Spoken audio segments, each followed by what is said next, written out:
This is Laura and Theresa with another episode of Ask Me Anything. This week's question is regarding competition. Theresa, so many dental practitioners think that the DDS down the street is their biggest competition. What are your thoughts on that? Well, there is a lot of fear and kind of trepidation these days about dental practices being priced out of a certain area, or there's a lot of new dentists coming into the market, and it's like, do I buy a practice? Do I be an associate? How do I compete with the guy next door that's been there for 30 years? And there's a lot of different ways to go about doing that. Personally, I think that the biggest competition that one has in a practice is not the doctor next door or the doctor down the street, but your internal team is your biggest competition. Absolutely. Give some ideas of how that's true.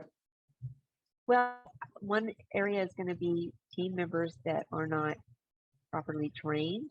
They're not properly qualified to be in the position that they're in. Let's just say you've got somebody that is answering the phones, and they're just the sweetest little thing, and they have the kindest little sweetest voice, but they don't know how to answer the question. So that person is the first face of the practice. They're the first person that a new patient would interact with. So if they are not really on their game as to what it is that they're saying to the patient, you're losing potentially that new patient. So there's a lot of things that are not just lost revenue, but potentially lost patients done because we're not properly going through the process of training and evaluating our team members and having written protocols. Yeah, that's number one. And I think so many times, like you said, we bring in these wonderful faces for and sweet personalities, but without that practice of practicing those conversations, practicing with them those difficult conversations that could potentially come up, like giving them training and practice on how they can interact with patients in any given situation is so important.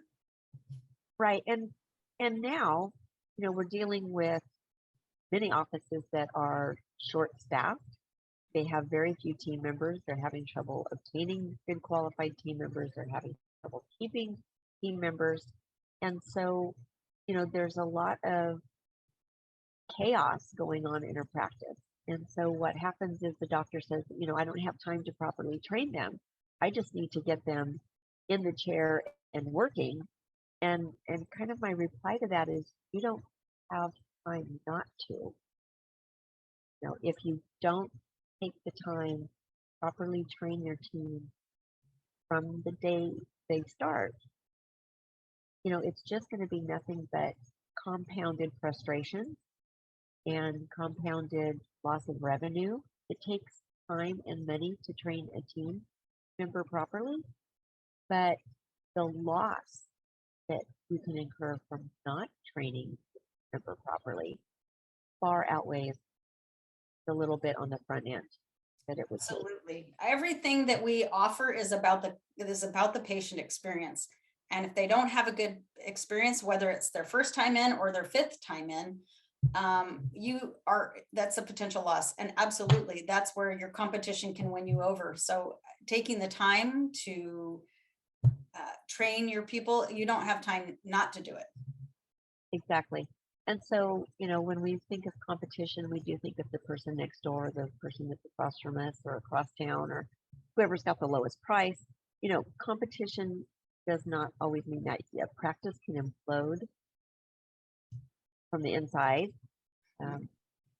very quickly for a lot of reasons. But your best competition or your worst competition is yourself. And if we're looking at how we can compete with ourselves in a good manner, it's that we need to up our game. And we need to up our game not only with our team members, but up our game with our patients. are we just allowing our patients to, dictate treatment? Are we only offering them the least expensive service because that's what we assume they want or can afford? And we need to step up our game and treat our patients, present optimum treatment. We don't know. We should never assume what they can afford or not afford. Absolutely. And so, we're damaging ourselves by not doing proper diagnostics, doing proper treatment plans, doing proper case presentations so patients will accept, more optimum treatment than just giving them whatever's cheapest. Not everybody looks for a bargain, and some doctors have that mindset of they have to be the lowest or the cheapest or offer the most free services or things like that. I don't look for you know, maybe you go to an oncologist that has a 2-for-1 special on chemo that week, or a cardiologist that's going to give you a 4-way bypass but only charge you for 3. You know, I don't know why doctors want to do that. Dentists want to do those types of things. And that's where we get into competition with ourselves and damage. So Yeah, absolutely. That's a great example. yeah, it's a little crazy, but it happens. Doctors want to always discount, and you're not just discounting your fees, discounting your services and your reputation, and that's where we get into competition with ourselves.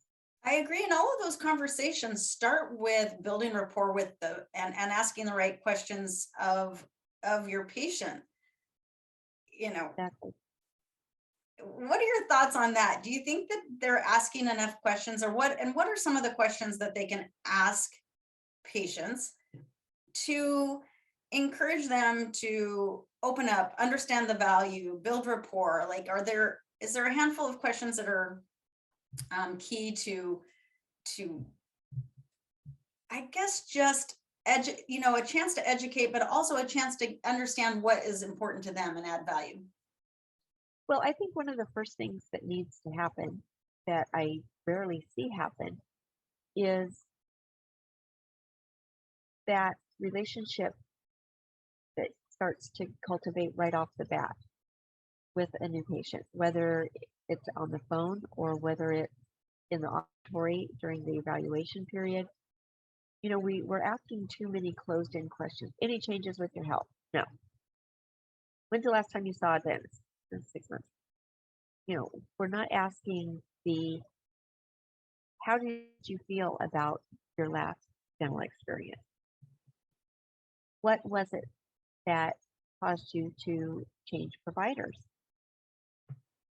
Mm-hmm. Some people, it's obvious they moved from New York to California, they had to change the provider. But when you're still local, what made you leave your last provider? Mm-hmm. Sometimes it is, well, they charge me $20 less a year than you do, or you charge me $20 less a year than they do. That's not value. What is it? One of the very first things that is so important when we're talking about establishing that rapport is having the doctor actually have conversation with the patient the first time they meet them, and not just lay the chair back and say, okay, open, and start calling off tooth numbers. Right. Meeting the doctor, shaking the hand of the doctor while the patient is still set up. How are you? What can I do for you? What brings you to see me today? How can I help you enhance your smile if that's what you want? Are you happy with your smile? There's a lot of leading questions that we can ask that we don't. Yeah, absolutely.